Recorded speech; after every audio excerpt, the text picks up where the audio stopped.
മീഡിയാസിലേക്ക് സ്വാഗതം. Dominic and the ladies purse ഇറങ്ങി ആദ്യ തിങ്കളാഴ്ചത്തേക്ക് കടക്കുകയാണ്. ആദ്യ 4 ദിവസങ്ങളിലും മിന്നുന്ന പ്രകടനം തന്നെ സിനിമയ്ക്ക് കാഴ്ചവെക്കാൻ കഴിഞ്ഞു. കുറഞ്ഞ ബഡ്ജറ്റിൽ വന്ന സിനിമയ്ക്ക് മികച്ച രീതിയിലുള്ള റെസ്പോൺസ് ലഭിക്കുകയും ആവറേജ് എന്നുള്ള ആ ഒരു പേര് കിട്ടുകയും മികച്ച ഒരു കളക്ഷനാണ് സിനിമയ്ക്ക് നേടാൻ കഴിഞ്ഞിരിക്കുന്നത്. കേരളത്തിൽ നിന്ന് മാത്രമായി സിനിമയ്ക്ക് 6.5 കോടിക്ക് മുകളിലാണ് 4 ദിവസം കൊണ്ട് നേടാൻ കഴിഞ്ഞിരിക്കുന്നത്. ഇന്നലെ ഞായറാഴ്ച സിനിമയ്ക്ക് അവസാനമായി ലഭിച്ച കണക്കുകൾ പ്രകാരം 1,32,00,000 രൂപയാണ് ട്രാക്കേഴ്സ് മുഖാന്തരം പുറത്തു വന്നിരിക്കുന്നത്. അതായത് 1,70,00,000 രൂപയ്ക്ക് അടുത്താണ് സിനിമയുടെ ഇന്നലത്തെ കളക്ഷൻ എന്നുള്ളതാണ്.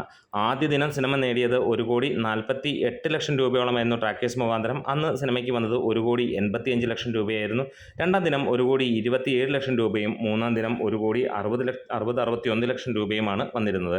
ഇതോടുകൂടി തന്നെ സിനിമ 3 ദിവസം കൊണ്ട് 4,73,00,000 രൂപയാണ് നേടിയത്. 4-ാം ദിവസത്തെ കളക്ഷനോടുകൂടി സിനിമ 6,43,00,000 രൂപയിലേക്ക് എത്തിയിരിക്കുകയാണ്. വേൾഡ് വൈഡായിട്ട് സിനിമയ്ക്ക് നേടാൻ കഴിഞ്ഞിരിക്കുന്നത് 4 ദിവസം കൊണ്ട് 15.5 കോടിയോളമാണ്. എന്തായാലും സിനിമയ്ക്ക് മികച്ച രീതിയിൽ തന്നെയാണ് ഒരു കളക്ഷൻ കിട്ടുന്നത്. ഒരു ആവറേജ് ഗണത്തിൽ വരികയും ലോ ബഡ്ജറ്റിൽ വരികയും ചെയ്ത സിനിമ വളരെ കുറച്ച് തിയേറ്ററുകളിൽ മാത്രമാണ് പ്രദർശിപ്പിക്കുന്നത്. പ്രത്യേകിച്ച് തമിഴ്നാട് ഏരിയയിൽ സിനിമയ്ക്ക് നല്ല ബുക്കിംഗ് വരുന്നു എന്നുള്ളത് തന്നെയാണ്. പ്രത്യേകിച്ച് വെള്ളി, ശനി, ഞായർ ദിനങ്ങളിലെല്ലാം തന്നെ റെഡ് അലേർട്ട് തന്നെയായിരുന്നു ചെന്നൈ നഗരത്തിൽ നമുക്ക് കാണാൻ കഴിഞ്ഞത്. പ്രത്യേകിച്ച് ഈവനിങ് ഷോസും അതേപോലെ തന്നെ നൈറ്റ് ഷോസും എല്ലാം തന്നെ നല്ല ലെവലിലുള്ള തിരക്ക് അനുഭവപ്പെടുകയും ചെയ്യുന്നു സിനിമയ്ക്ക്.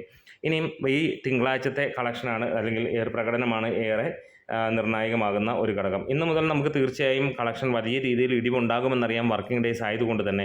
പക്ഷേ എന്നിരുന്നാലും ഒരു സ്റ്റഡി കളക്ഷനോട് കൂടി തന്നെ സിനിമ മുന്നോട്ട് പോകുമെന്നുള്ള പ്രതീക്ഷ തന്നെയാണ്. ഒരു ദിവസം എങ്ങനെയാണേലും 80,00,000 രൂപയ്ക്ക് മുകളിൽ വന്നാൽ തന്നെ വലിയ സക്സസ്സായി മാറും എന്നുള്ള പ്രതീക്ഷയാണ്. ഈ സിനിമ വരുന്നതിൻ്റെ ഒപ്പം തന്നെ ബസൂക്ക എന്ന മമ്മൂക്കയുടെ അടുത്ത സിനിമയും പ്രഖ്യാപിച്ചിരുന്നു. ഫെബ്രുവരി 14 സിനിമ എത്തുന്നു എന്നുള്ള ഈ ഒരു ചെറിയ സിനിമയ്ക്ക് ആ ഒരു ഇടവേളയിൽ തന്നെ മാക്സിമം ഓടിച്ചെടുക്കുക അല്ലെങ്കിൽ അതിനകത്തിൽ നിന്ന് മാക്സിമം പ്രോഫിറ്റ് എടുക്കുക എന്നുള്ള ലെവലിലാണ് ഈ ഒരു ചിത്രം അണിയിച്ചൊരുക്കിയിരിക്കുന്നത്. എന്തായാലും മമ്മൂട്ടിയോടൊപ്പം തന്നെ ഗോകുൽ സുരേഷിൻ്റെയും പ്രകടനം ഏറെ പ്രശംസ അർഹിക്കുന്ന ലെവലിലാണ് ഇന്ന് എത്തിയിരിക്കുന്നത്. എന്തായാലും അതിഗംഭീരമായിട്ട് തന്നെ ഇതിനോടകം തന്നെ നമുക്ക് കാണാൻ കഴിയുന്നു. 2 ലക്ഷത്തിന് മുകളിലുള്ള ടിക്കറ്റുകളാണ് സിനിമയ്ക്ക് ബുക്ക് മൈ ഷോയിലൂടെ മാത്രം വിറ്റുപോയിരിക്കുന്നത്. ഞായറാഴ്ചയും 50,000 ടിക്കറ്റിനടുത്ത് തന്നെയാണ് സിനിമയ്ക്ക് വിറ്റുപോയിരിക്കുന്നത്. മികച്ച കളക്ഷനോട് കൂടി സിനിമ ഇന്നത്തോടുകൂടി 17 കോടി രൂപയ്ക്ക് മുകളിലേക്ക് എത്തും എന്നുള്ള പ്രതീക്ഷയാണ്. കാത്തിരിക്കാം. നമ്മുടെ വീഡിയോസ് ഇഷ്ടമെങ്കിലും സപ്പോർട്ട് ചെയ്ത് തരണം. Great medias.